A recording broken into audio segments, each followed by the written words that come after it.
Good morning, bonjour à tous, buongiorno a tutti. Parlerò in italiano. I'll be speaking Italian. And I would like to start off with what, generally speaking, is a conclusion. Thanks. I would like to thank you very much indeed for being here today, so as to give some continuity to a project which started a few years ago and which led to the participation of quite a substantial proportion of European civil society. This is a very ambitious project to bring about reforms in an area where there are many shortcomings, an area based on a scientific model which is simply wrong and obsolete. It's a very ambitious project because, as Einstein said, sometimes doing away with prejudice is scattering prejudice is far more difficult than scattering an atom. So this is why we need all the European citizens and the press to be aware of the situation. We need scientists who are really independent and honest, and I would like to thank André Ménage, Gianni Tamino, and Claude Rice for being here today. Thanks to their work against vivisection, they've provided a scientific basis which is very solid indeed, militating against vivisection. This is a topic which is very close to our hearts. I'd like to thank Stéphane Eck from GUI and Michel Rivasi from the Greens. We've started to work on this project in the European Parliament, and we hope to extend our membership and the involvement of as many political groups as possible, just to show that when you have a good idea, there's no political group or color which counts. It's just simply an idea which should be supported.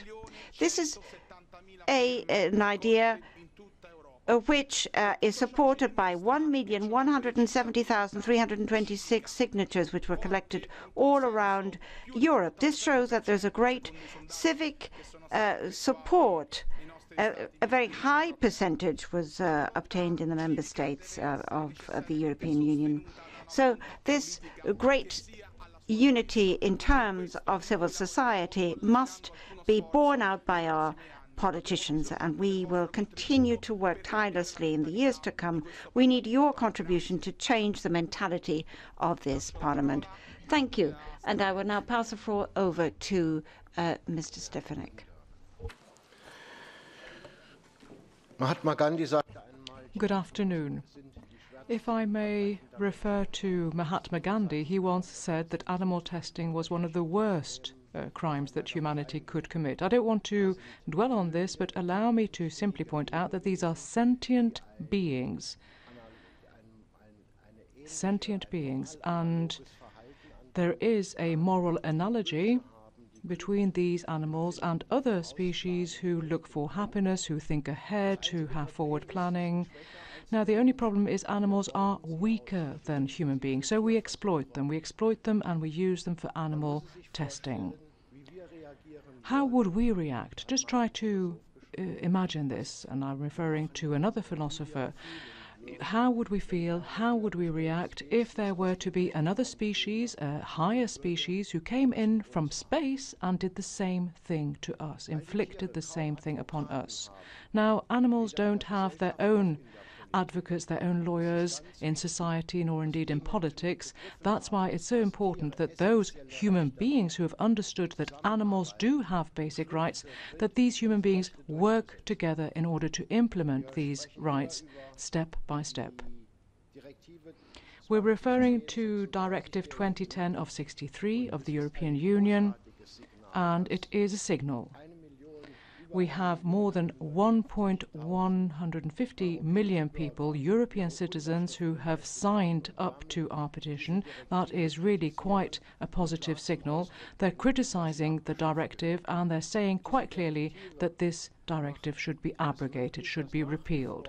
It's a directive according to which you can still inflict absolutely awful suffering on animals that you can inflict this upon these sentient buildings. In fact, I would refer you to Article 55 of the directive, where you talk about apes who also may be used for testing purposes. Now, I think it's a very good thing that we should have so much enthusiasm, a wave of enthusiasm within our population against this directive. They are speaking up against the directive. And if I may, just to conclude briefly on one point, in 2013, we had a ban on animal testing for cosmetics, and it also implemented a ban on imports.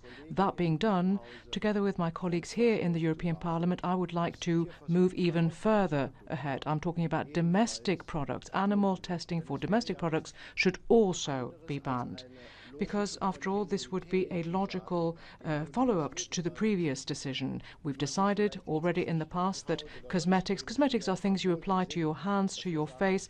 Animal testing for that has been banned. Well, surely the same should apply to those products that we use in our households, our window cleaning products, our household cleaning products. There should be no testing, animal testing for these products either. It's a logical consequence, and I'm sure that many members from different political groups in the European Parliament will join ranks with us, will show enthusiasm for such a ban, because anything else would be an absence of logic. To say no to that would simply not be a logical decision. Bonjour à toutes et à tous. Good afternoon to all of you. This is not the first time that I have come here to fight hard against vivisection. You might remember that Carl Schitter dealt a lot with this directive dating back to 2010, and the idea was that we stop vivisection and experiments carried out on animals. Now, it's true that at one stage experiments were conducted on animals for toxicology, for cosmetics, for pharmaceutical products, but at the moment what we're saying is that all of this is out of date.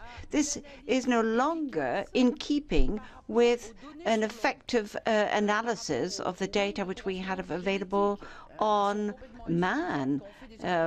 Our genetic knowledge is not sufficient. What's the point in carrying out tests on rats?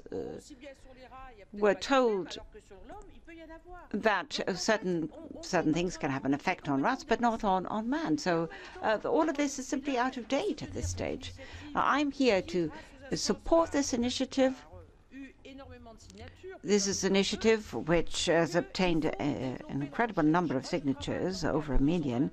I've been working on Horizon 2020, and not enough is done to come up with an alternative to experiments on animals. And there are experiments out there. There are cell cultures, for instance, whether they be strain cells or not.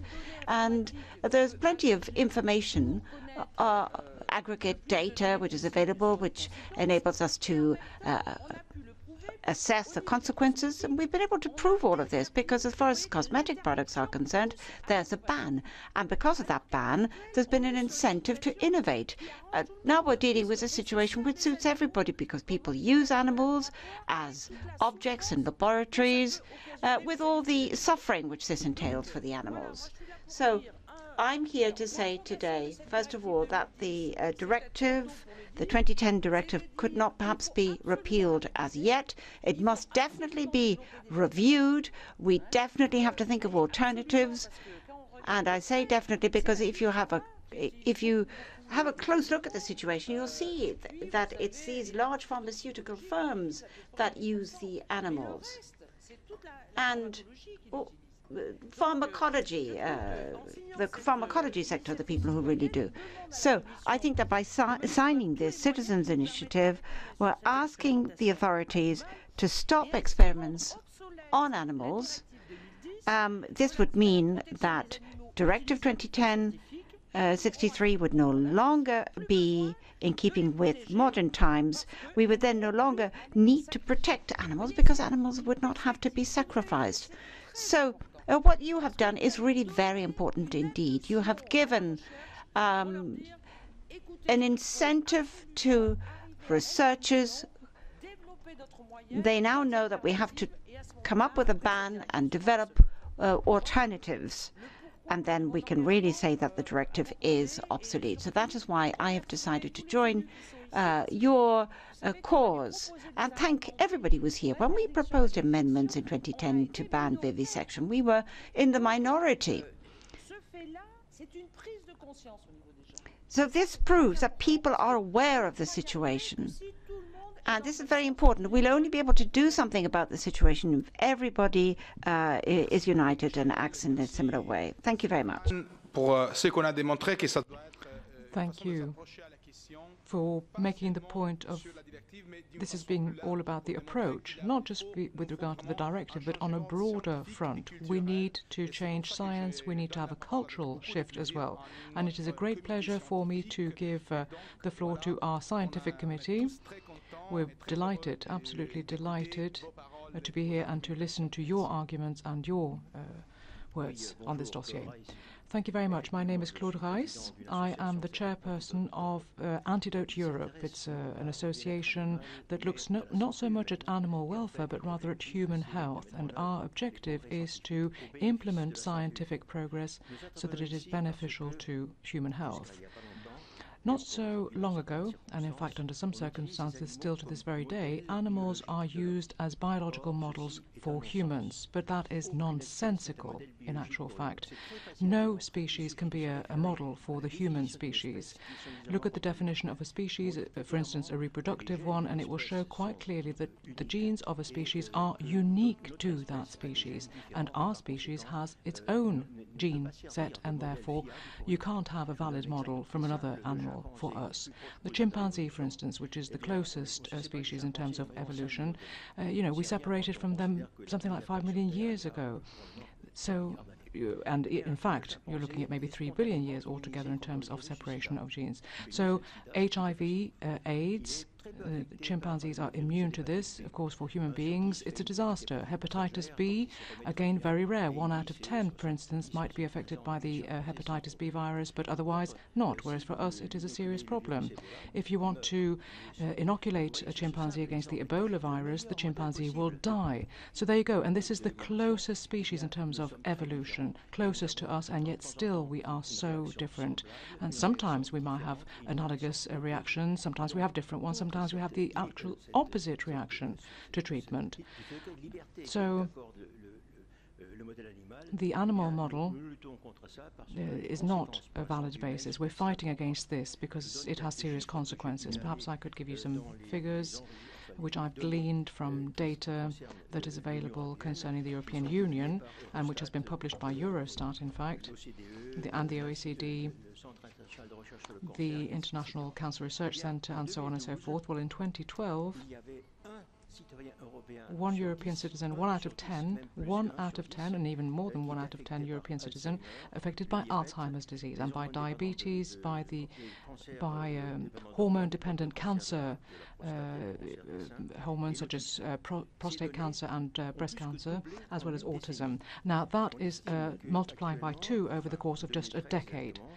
In 2013, we're talking about 15 million new cases, which have been added to the 50 million we already had back in 2012. So you can see the increase there. Obviously, if we continue at this pace, our children, and indeed grandchildren in my case, born after 2000, well, for that category of the population, these children, when they grow up, when they're about 40 or 50 years old, 1 out of 4 may be the victim of Alzheimer's disease, and everyone will be affected by prostate cancer, 1 out of 4 women by breast cancer, 1 out of 3 births will lead to autism, and as of 2025, in other words, in 10 years' time, some of these strains will have become totally non-resistant. So we're talking about a serious crisis, a serious health crisis, which is in the pipeline. We're talking about the survival of our species between now and the end of this century. and indeed the European Parliament and the European Union as a whole, they have the legal instruments and the material instruments in hand in order to curb this development, which is a disaster for our health situation in the European Union. They can do something about this. We've carried out an analysis, a rigorous analysis of the situation, because we're still seeing a deterioration in terms of prevention and, in fact, a total absence of sound systems for the toxicity of our environment.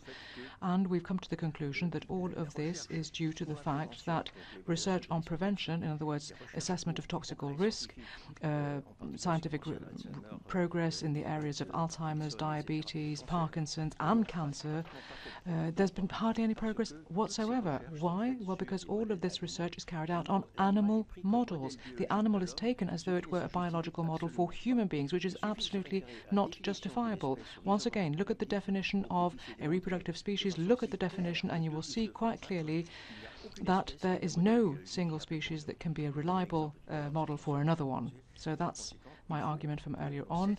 Therefore, we really must stop using animals as biological models for human beings. We simply must not do this, because at the end of the day, we're going to be footing the bill in health terms.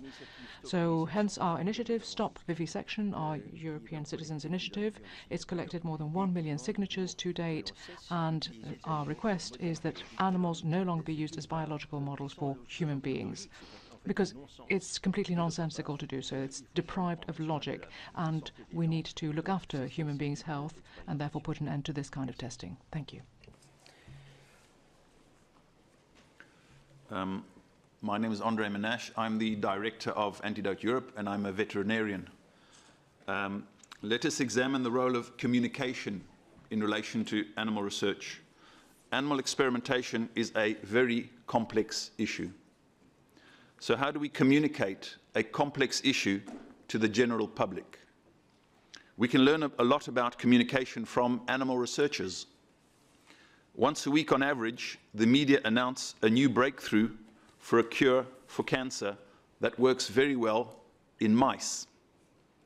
The media do not often give scientists like us to provide a second opinion to balance the article, which is a pity. However, if some animal rights activists break into the laboratory where this research is taking place and rescue some mice, then the media will report it. This sends a very clear message to the public. People who are against animal research are terrorists. Ladies and gentlemen, do we look like terrorists to you? Another way to communicate a very complex subject to the public is to keep the message very superficial. For example, if there is a debate on animal experimentation on the television or the radio, and the animal researchers and we get 20 seconds, they in 20 seconds will say, if it wasn't for animal experiments, we wouldn't have antibiotics, heart transplants, and vaccines. Ladies and gentlemen, we cannot undo that in 20 seconds. We cannot explain to the public that animal experimentation is misleading and that it causes harm to people and that there are sophisticated ways to replace animal experimentation. You can already see that it's difficult enough for us to get our message across to you in 4 minutes, because we each have 4 minutes to speak. So how can we communicate Stop Vivisection to the citizens of the EU and to the MEPs? The 1.2 million people who have signed the petition are now informed citizens, because they now know that animal experimentation is not only cruel, it also represents bad science. And that is the key message of Stop Vivisection. You and I, ladies and gentlemen, have around 300 industrial chemicals in our bodies that shouldn't be there. Some of those chemicals are known to cause cancer in people.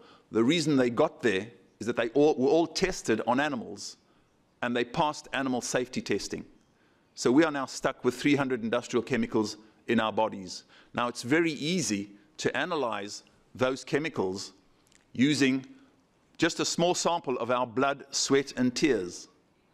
But if we don't stop using animals, we are going to have to give up a lot of blood, sweat, and tears in the future, based on what Dr. Claude Rice has told you. So Ultimately, this is our message to you today, and we hope that this message will reach you, our respected members of Parliament. Thank you. Thank you very much for attending this meeting. With very, very little time, and I will be extremely brief so that there's some time for questions. As you've heard, our objective is to make the public at large more aware of the situation, as well as the European institutions. They need to know that experimentation on animals does not provide reliable data which protects the environment or people. If data for rats aren't valid for mice, how can they be of use for human beings? We have many legal provisions which lay down the obligation or the possibility of using animals, and we're asking the European institutions, thanks to this initiative, and we'll also be organizing a hearing in the next few months, a public hearing at the European Parliament. We'll be asking the Commission to move on and to leave animal experimentation to one side, because it's a practice which really belongs to the previous century. We need adequate scientific methods which are in keeping with these needs and the health of the citizens as well as the environment. And I say the environment because REACH also refers to the use of animals, although it doesn't exclude other possibilities, just for carcinogenicity tests, for 100,000 substances, or for the 10,000 listed in REACH. You would need centuries of research, because one single carcinogenicity test requires hundreds of rats to be studied over a certain number of years. So you can realize that it is impossible to know how things are evolving. Citizens need to use tests which are already available in the United States for toxicological purposes. And we're asking journalists to disseminate information on this so that we come up with a solution which will be valid for everybody. I would like to thank the Scientific Committee, but also other colleagues who have kindly attended. Anja Hazekamp from the GUI from the Netherlands, and my colleagues from the Movimento 5 Stelle. Thank them because that shows how wide and how huge is our commitment, and we will continue working together to share that scientific and moral battle as much wide as we can. Thank you very much. Are there any questions? We are open to all the questions. Thank you. Sono consoli di Asca News. Posso parlare italiano? Sì. Sì. May I speak Italian? Yes. I have two questions. Microphone has been switched off. Ecco. Se ho ben capito, chiedete. As far as I've understood, with the Citizens' Initiative, you already have your signatures, as far as I've understood, and you're asking to repeal directives, or at least to ban animal experimentation, full stop. That's one point. Secondly, you're going to have a hearing at the European Parliament, as Mr. Tamini was saying. Well, what has happened to the European Citizens' Initiative? We know that the Commission can reject citizens' initiatives. It did so with the TTIP. But has it done this? Has it accepted this initiative? Is everything in order there? Where are the countries where you collected signatures? I believe that in some countries signatures were collected, but they weren't. The results of the collection were not passed on according to the rules. Well, perhaps I could provide a brief reply to that. Our objective is to go above and beyond the use of animals and animal experimentation, which is why we need to amend all those directives, regulations, and other provisions, projects, for instance. I'm thinking here of what some European institutions do. So we need to do away with the use of animals and aim for genuinely scientific methods. This should mean that in time, the directive on the well-being of animals subject to experimentation, that directive should no longer be necessary. and all the other directives which deal with animals too would be affected. So our ultimate goal is to do away with these provisions because of the fact that there are more reliable, there are swifter and better scientific methods out there. As far as the hearing is concerned, we're discussing the matter with the European Commission and the European Parliament. We're trying to work out the right time and the right context. We have to decide which committees are involved and come up with a date. So the idea has been accepted, but we still have to work out the date. We are not the people who will be deciding that date, but Commission and Parliament together will be involved as well. You had a third question, the countries. Now, I don't quite remember all the data. Signatures were collected in many countries, in more than 10 countries, or 12 countries rather. We collected the bare minimum. You need to have at least 7 countries to go beyond a certain limit, which is proportionate to the size of the country. We managed to reach and go beyond that level in 12 states. However, in 2 member states, Croatia and Belgium, they never certified the signatures. It's a complicated procedure, the certification, and each member state must certify the signatures in question. Now, all member states sent their reply, which is why we have 1,170,000. But in actual fact, we've got more signatures than that. And those who signed and made a bureaucratic mistake, well, there were more than 1 million people in this category. However, we do have over 1 million signatures which are certified, and it's a pity, but never mind. We can do without the signatures from these other countries. Thank you. Are there any other questions? Si sente? Sì. Sono My name is Gabriele Latini. I'm the editor of Zampa TV, which is the first television channel which will be dealing with the rights of animals on the web. I'd like to know whether you have ever found out which politicians are particularly aware of this issue, or who would actually vote against such an initiative.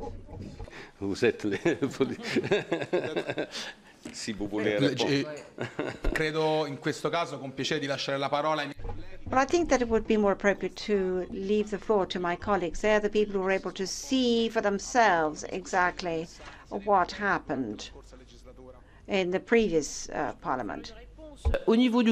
Yes, I can reply. Greens Group, all ecologists are opposed to vivisection and they absolutely support animal welfare. I was talking about the 2010 directive. There was Karl Schlüter, who was co-rapporteur for that. He's a Green member, and he did whatever he could in order to ban vivisection and to encourage scientific alternatives to the latter. But there are 2 obstacles. One has to do with scientific viewpoints, because some people believe that if you want to do experiments or tests, you must use animals for that purpose. That's what they think, because that's the scientific model that they've been shown. Pasteur and others who used to have recourse to animals. That's their view. And they find it very difficult to overcome that. For instance, cell cultures, and so on and so forth, more modern options. But these people are not aware of these alternatives. And then you also have very conservative people. You need to be aware of this. You might have people within a party who are in favor of vivisection for human health reasons, and then you might have people who are opposed to vivisection for ethical reasons, because there are various factors that come into the equation, and it's for us to try to find a majority, taking people from the EPP, taking people from the Liberals group, talking to them and saying to them, if animals are sentient beings, and in France it took us quite some time to acknowledge that animals are sentient beings. It only happened very recently, in fact. And in the European Parliament, the same thing, in fact, says my neighbour on my right. So you have to overcome that obstacle of people having erroneous or outdated scientific beliefs, demonstrating to them that there are alternatives, scientific alternatives out there. I think everyone is affected, apart from the Greens or maybe GUI. I mean, GUI will speak for itself, but in the Green Party, I can tell you we're all opposed to vivisection. Vielleicht auch noch eine Antwort. May I also respond to your question, sir? Last year, 20 members, approximately 20 members in the Intergroup for Animal Welfare met. They came together. Mrs. Hazekamp, who's already mentioned, and I myself, we're animal rights defenders. We're known as such, and we're in this parliament for the first time. And yet, you know, we're very proud of the fact that this time round we managed to get more than 70 members of the European Parliament who are now part of the Intergroup for Animal Rights. And I'm convinced that the 70 MEPs will speak out against animal testing, consistently so. Another aspect I wanted to mention, in Germany we've had a study. Approximately 70% of citizens in the Federal Republic of Germany are against animal testing. So I wonder, I mean, members of the European Parliament surely are citizens just like citizens out there on the streets. It would be very odd if they didn't have the same feelings about this, you know, if they didn't actually reflect the feelings of our citizens back home. So you need to take some time. You need to explain to colleagues the cruelty of it all and the fact that it's so nonsensical to proceed in this way. And at the end of the day, you know, there's a logical approach that needs to be appealed to, and then you need to appeal to their hearts as well. I think it's important to establish a new culture, a politics of new values and a policy of compassion. This is really important for people, it's also important for our environment and finally for animals. Posso permettermi di chiedere ancora una cosa? Could I ask one other point? Could I just add something? My experience working for the Senate in Italy has led me to draw the same conclusions as the previous speakers. Our cause is a general cause. We can make colleagues in different political groups aware of the situation, and I'm sure they'll share our ideas. I think that we should find the time to sit down with them and explain the ethical and scientific reasons for which we must continue along this path. It will not be an easy task. What I can tell you is that the Five-Star Movement is following this initiative at national and at European level. We've used Beppe Grillo's blog on many an occasion to raise awareness. A lot of work was done last year in the Senate and in the lower house of the Italian Parliament. We have expressed our opposition to what is happening. Many fines are paid by the Italian authorities for reasons which are far less noble. The political groups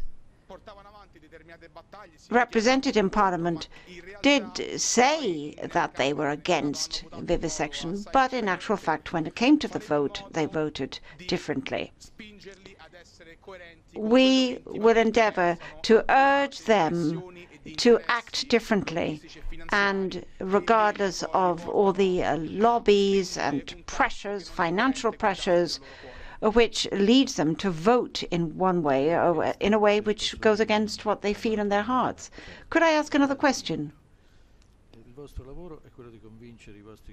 Now, your job is to convince your colleagues to be interested in what you're doing, but my job is different. My job is to try to arouse the interest of our television viewers, and I have to tell them who is in favor of animal rights and who is not.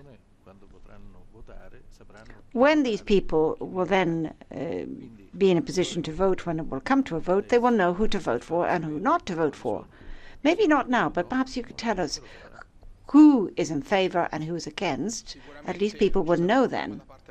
That shouldn't be a problem. We will be able to disseminate the results of the vote from the previous parliament, and then it will be pretty clear. It's rather difficult to say that a given group in its entirety is in favor or against this cause. The majority of a group generally votes the same way.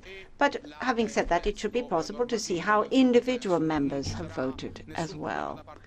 We would have no difficulty in providing that information because transparency is also based on responsibility, and we are responsible for our full term, and we will continue to do so in the future if, as we hope, we will manage to come up with a text which will do away with the flaws of the older text and the scientific models inherent in that. Perhaps I could suggest a way out of this, to know individually before we wait for the amendments, to have a written declaration, to table a written declaration that would pick up on the text of the European Citizens' Initiative. If we do that, we have 3 months to collect signatures, and then you could see all the signatures of members of the European Parliament.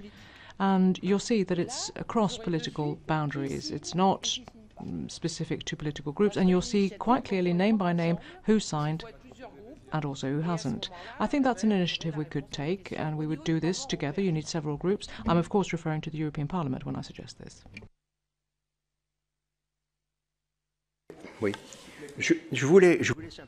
Thank you. I wanted to add one small point, small but important in my view. You may ask, why are people still testing on animals, assuming that they are biological models? I myself was a researcher, and researchers will say, well, it's because we've always done this. You know, once a year, at the end of the year, they have a publication with animal models on which they've conducted tests and experiments. That justifies their salary, if you like, and then next year they start all over again. Same thing. That's for researchers. Industry. Say you're responsible for producing a product, product X, you want to market it, you come and see a toxicologist such as myself, and you say, well, this product, we could make a profit with this product, could we get an authorization for placing on the market? And I may want to make my boss happy, so I'll carry out tests on a rodent, on a mouse in this particular case. I don't really have a choice, and I'll choose a strain that is fairly resistant, for instance on cancer, I don't know, D55L1, which is one of those very solid strains concerning this particular area. 90 days, I've used 100 mice, 5 or 6 may have developed a tumor. That will be my result, and that's a sufficiently low number in order to allow an authorization of placing on the market. But if another competitor were to come and see me and saying, this product isn't really very good, I don't much like it, could you perhaps test it for me? It's my competitor's product. And I'll do the same thing. I'll use the same species, I'll use mice, but I'll use another strain which is far more sensitive to the development of certain tumors. You know, I'll feed those mice because adipose tissue is what stocks these cancerous tumors, and after 90 days I'll have, out of the 100 mice, a much more significant number who will have developed a tumor. So it depends what you want. Do you want that product to be white, or do you want that product to be black? Yes or no? And toxicologists can choose a strain accordingly. It's a form of cheating, really. And it is, of course, very much beneficial to industry because they can place on the market products even though they might be extremely detrimental to human health. Pour comprendre, vous allez... I want to make sure I've understood. Are you going to draft a written declaration? Can you announce that now, or are you planning on doing it? I mean, this would be quite a piece of news. Madame Rivasi, you suggested it. Is it for now or maybe? Michel Rivasi? Well, we have Mr. Castaldo, we have Mr. Eck, myself, yours truly. We can do this. I'm in favour of it. Are you in favour of it too? Yes? Mr. Eck, you're in favour of it as well? Very well. In that case, we'll do it. And if there are other colleagues in the room who would like to join our ranks, please do. And that way we'll know, says Madame Rivasi. I quite like to know who thinks what. I'm quite keen on that. Because then you know, and then you can put the pressure on as well to get people to change their minds if needs be. But as long as you don't know, you don't actually know what your numbers are, what your strengths are. In 2017, there's going to be a revision of the 2010 directive, so it's really important to know who thinks what with a run-up to that, in the run-up to that. Mr. Castaldo, and of course we'll share that declaration with all other MEPs. We'll try to collect their signatures and we'll try to see who's brave enough to put their face to this piece of paper, their responsibility to sign up to this, to adopt that position. We very much hope that if we do our job properly, we'll be able to rely on a solid majority within the European Parliament to support this. Mrs. Rivasi, another point for your information, if we get half the signatures here in Parliament, approximately 350, if we get half, then it means that the Commission has to put forward a legislative draft. So it's an encouragement to revise the Directive 2010. So that's another way of boosting our initiative. You have your European Citizens Initiative, which is very important because the Commission now has received it. It has to make changes. If in addition to that we have a written declaration, it shores up our position as the European Parliament. So you've got the Citizens, European Citizens Initiative, and for the Parliament you've got the resolution. The two can go hand in hand.